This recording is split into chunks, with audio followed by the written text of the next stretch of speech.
Now you spoke about, now that you spoke about, I remember reading into your book, your television stations, right? And you won this competitive offer with the FCC. Yes. And you got this license. Now, I'm not very well versed on that topic.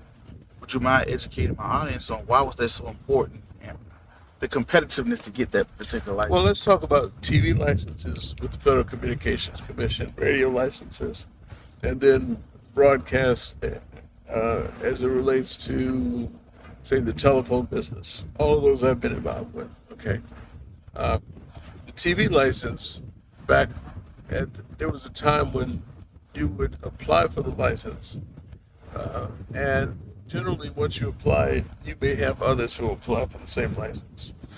So you have to do your engineering, you have to get your consultants, you have to go after this.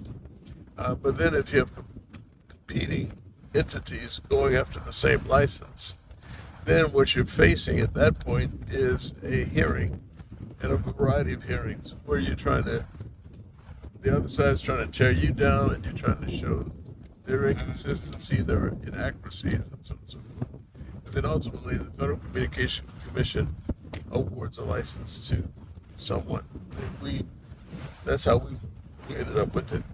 Other licenses are being held by people who, for example, never built the TV stations.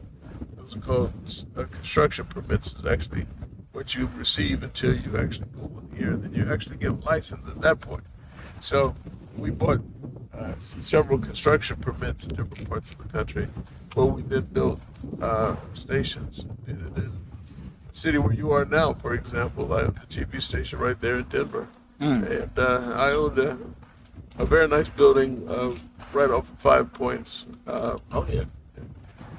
I don't know if Pierre's restaurant is still there, but it's one of the best places for chicken and catfish. But Chicken and catfish. they had great food there. That's all I can say. But I owned the building across the street from that, for a long time. So same thing with the radio station. It's a series of, you can either buy it. For example, you might find somebody that's in bankruptcy, and then you may buy it out of bankruptcy and apply to the FCC so that you have to show that you have good character and you don't have a bad history and all that.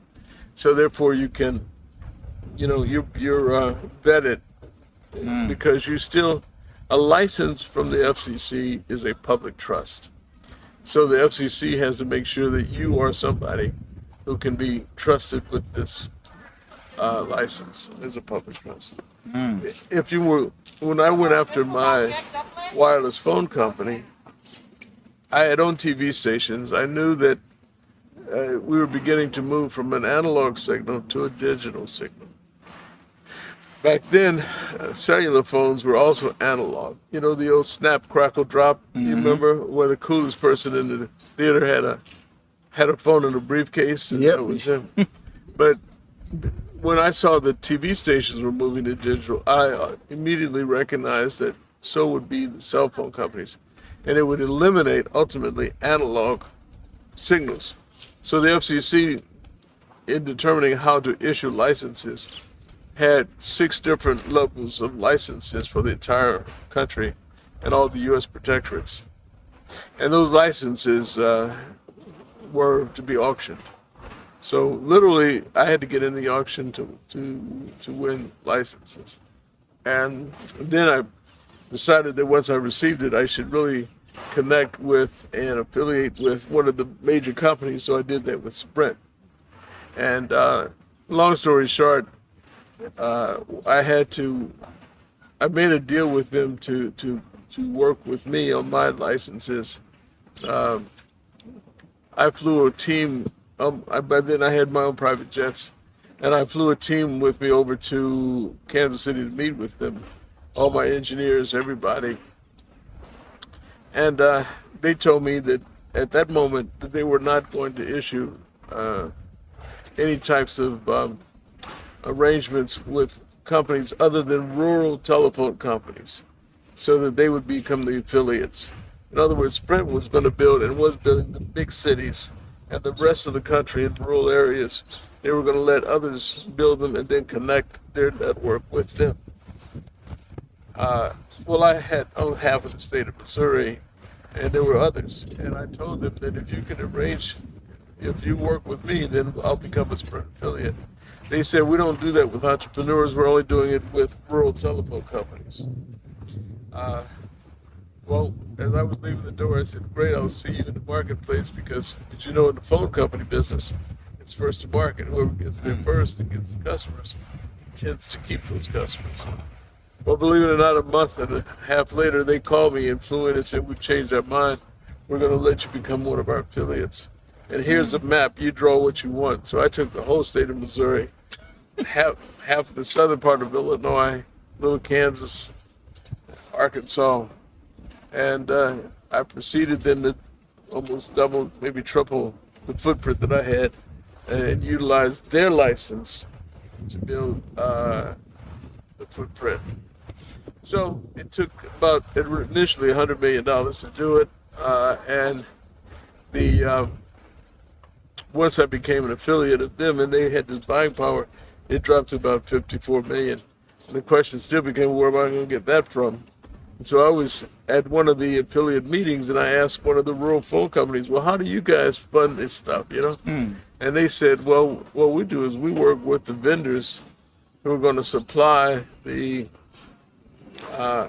who would be supplying the base stations, antennas, all the back, you know, the equipment, and provide what's called vendor financing. Well, I had never heard of that. Because I'd go to Wall Street to try to get money and tell them I need 100 million, and they'd laugh so hard they'd fall out the chair laughing. I'd put them back in the chair. But once we got to this point, there was two primary vendors, three really. Motorola was one, Lucent, and I said, you know, let me see what I could do. Nortel was a big one. They were already in St. Louis and Kansas City and thought that they had a lock on the whole state. The reality is I had the lock. Nortel said they would do financing, but they would do $1 for $1. In other words, I put up $1, they put up $1. And I didn't have that. So when I talked to Lucent, I said, how would you like to own Sprint's backyard, the state of Missouri? They went for it. They gave me 100% financing, all 54 million bucks, and they took a stake. They just were my bank. They were my financing. Then I used Lucent equipment. You see, the idea, why do they do that? Is because if you put a Lucent equipment in, over the years it's going to have to get repaired. Now I had to pay that back. That was a loan, but the point is, it was perpetual for their business. Because whenever something had to be replaced, it would have to be Lucent equipment. So we ended up building it, and that's what we made, and we made it work from that. Wow. Okay.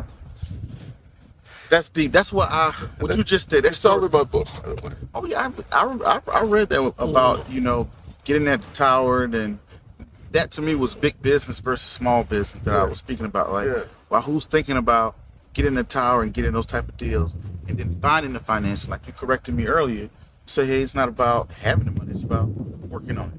You'll find it, and that's exactly what you did with the tower. So yeah, and it's not the tower so much as the towers are just sticks in the ground. It's the base station and the antennas and the lines. That's where the money is. When we took our company public, we sold the frequency. And kept the towers, the steel. That's vertical real estate. So they would rent that back. And then eventually we sold the towers to American Tower Company, the second largest tower company in the country. And we were the second largest independent tower company with 200 towers. So we sold that for about $98 million. Just a little 98 million? Well, the other company went over 300 million. Oh, okay, just a little 300 million.